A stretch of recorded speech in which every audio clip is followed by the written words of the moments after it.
and so I asked Nathan to fill me in on the rest because I got a phone call to head over to Park Street, and for a poker game, And I was with Dylan Thomas, Dylan and Andrew and Andrew, Peretti and not Peretti, but who was the other one? Peretti was one of the regulars we played poker with. Okay. A number, whoever the other, Tim. There's a number of regulars. Okay. Um, Okay, so just so we have the name straight, Dylan Thomas Seals, Andrew Peretti, who's a pretty hip guy that looks like he belongs in one of the Aegis hair bands. right. Um, I called Peretti and I called Andrew Wesley Andrew. okay, Andrew Wesley, yep. And then me and Khoury, and Tim. I don't remember his last name. I always call people by their first names. Okay. Yeah, no, I just figured I'd ask so we had the name straight on the record. But yeah, Tim. Yeah, okay. Lewis, I believe. Yeah, Tim Lewis. Okay, Tim Lewis. Okay. So there you have it. Tim Lewis, Andrew Peretti, Andrew Wesley, Casey Khoury, and Dylan Thomas Seals played poker that night.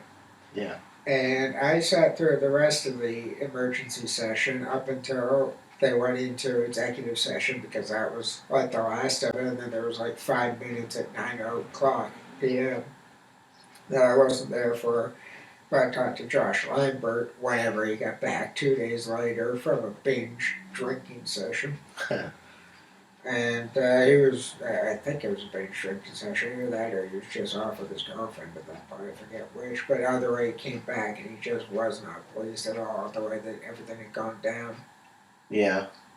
But we'll find out why. So, at Friday's marathon 5-hour session, students demanded that the board implement significant policy reforms, including the adoption of formal grievance policy for faculty and staff and more checks and balances on the college's president. By the way, those were never implemented. Nope.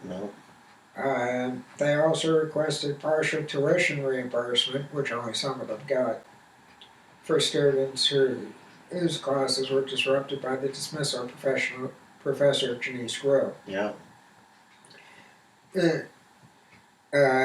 Meeting, and most also, of which was conducted behind closed doors, it brought to a boil a controversy that had been simmering for months in the tiny liberal arts college overlooking Lake Champlain.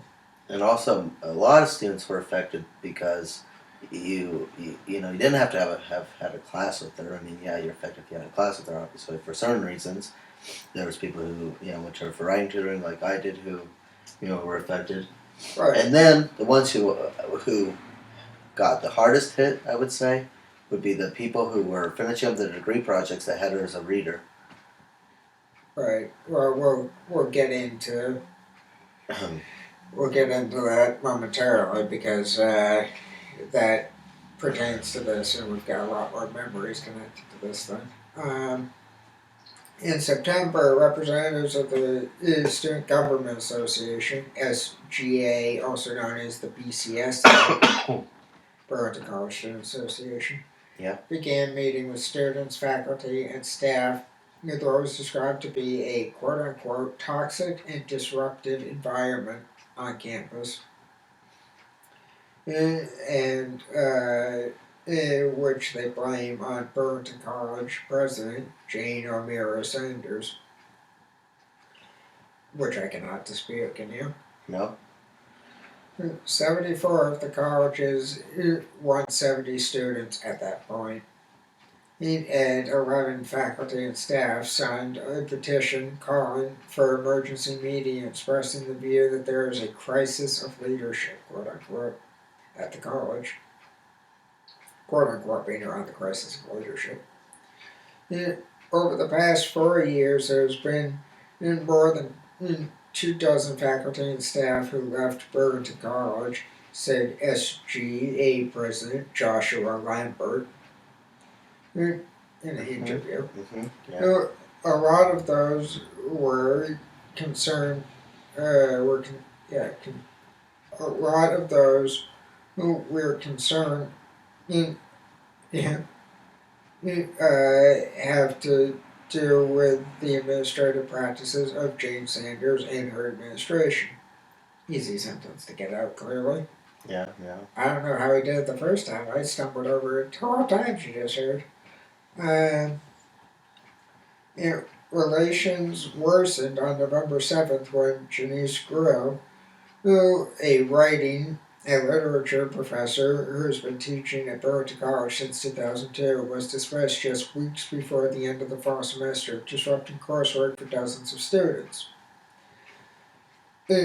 Grill contends that her dismissal had nothing to do with her academic performance as an instructor.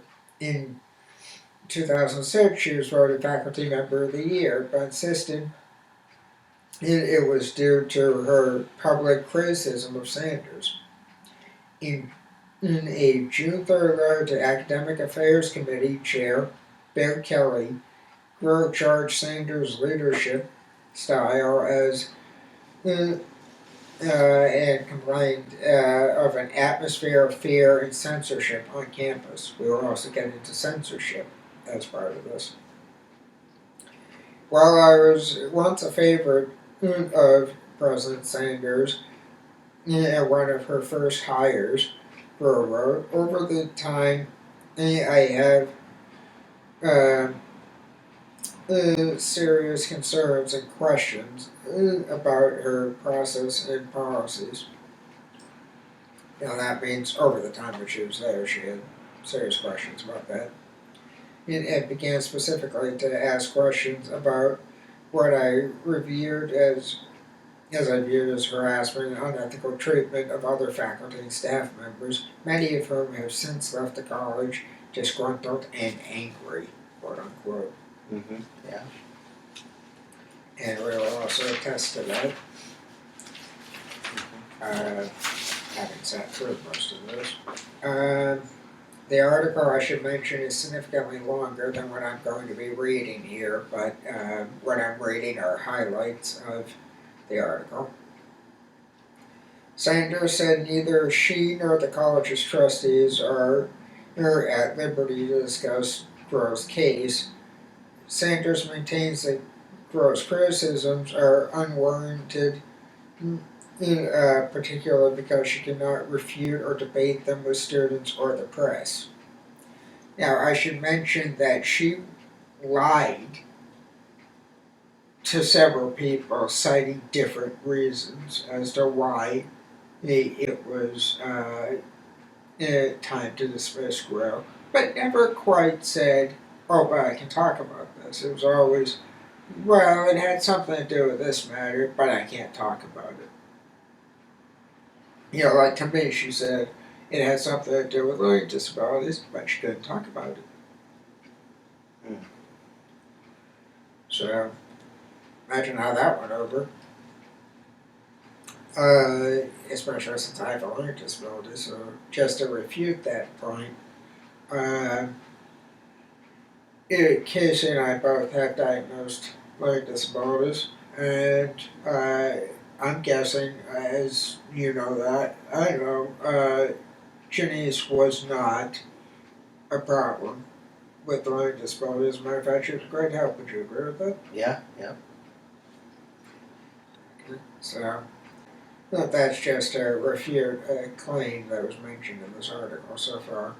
So, anyway, Sanders explained that she offered Grill a terminal contract, quote unquote, last spring that allowed her to finish out the fall semester. However, due to a critical error, the contract ended a week earlier than it should have, which precipitated the current crisis.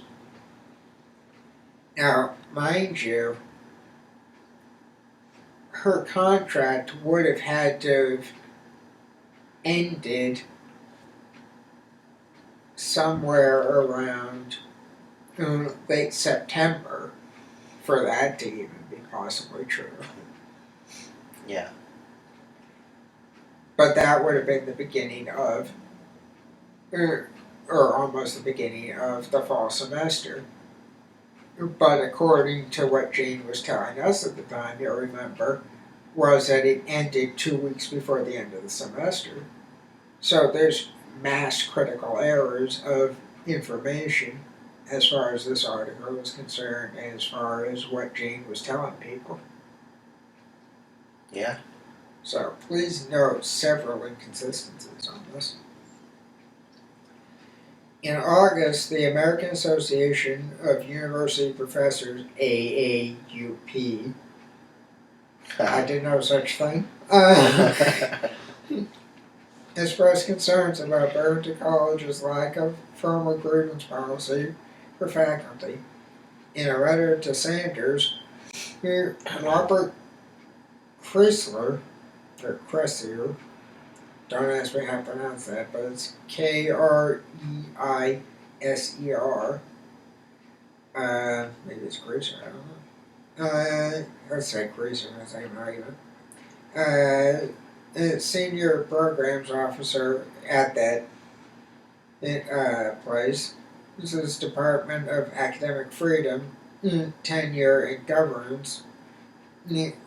Called the omission quite unusual, quote unquote, for an American college or university. Chrysler said Sanders' response to his letter by phone responded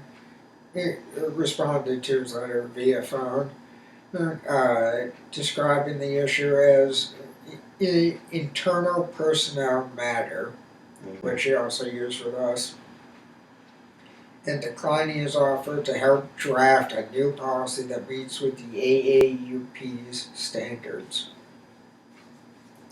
Gee, I wonder why. But we'll get into that momentarily because this article ends pretty quickly. Right in my notes. Plans are in the works to build a 3-story, $10 million faculty facility adjacent to the current building in North Avenue, and some faculty and staff acknowledge that the bad publicity could harm the upcoming capital campaign. Now, mind you, this was back when she had done the tuition hike of how much money? Do you remember? Do you remember how much the hike was, percentage was? It was, I remember exactly. You want me to tell you? Yeah. 40% hike in tuition. Wow. Yeah. That was a mass amount. Yeah. And then it jumped another 20% because they went, oh, it's not quite there. So they did a 60% hike in a year's time. Wow. Yeah. That's ridiculous. Yes, it is. And that was my first year there. Your what year? Second, third? Second, yeah. So you're you need a tuition, obviously, so, you don't, go belly up or whatever, and, you need students, obviously,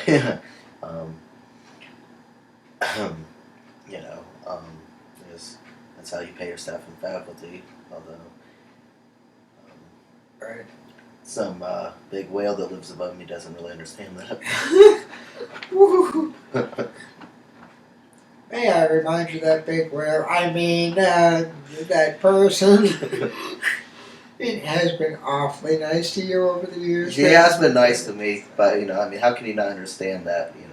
Schools rely on students because that's how half the faculty get paid. How can you not believe that? Oh, believe me, I know a few ways. Especially having been under the regime of one Jane O'Meara Sanders. Speaking of which, Janice has been one of my best teachers I ever had in my life, said SGA Treasurer Mary Angelina Vidham, who was taking several classes with Will. Well, I wouldn't be at school at all if it wasn't for her. To all of a sudden lose her now